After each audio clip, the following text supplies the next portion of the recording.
Hey gang, I wanted to do a Lakers Kobe themed set.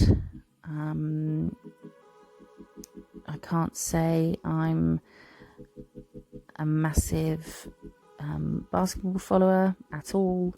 We don't hear much about it here in the UK, but we knew who Kobe was, and just the magnitude of this tragedy for everybody involved. So I wanted to do this as just a little tribute.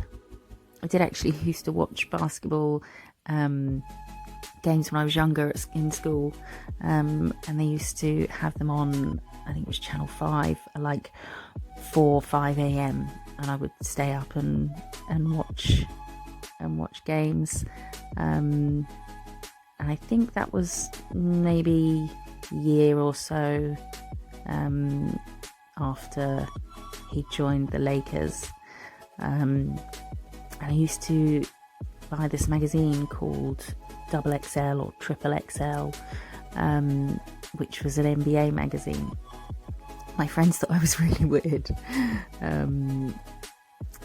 which it probably was kind of weird for me to be buying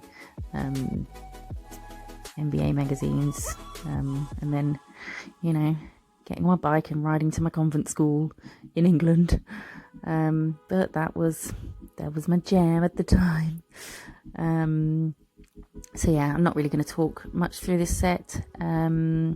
As I say, I just wanted to do a little tribute and attempt to draw the NBA logo on Lakers colours. This colour is actually really purple off camera. I don't know why it looks blue here. I'm not going to ramble here. I will just pop some music here, and I will catch you in the next video, which will be uploaded in the next few days. So thank you for watching, and I will see you then. Bye.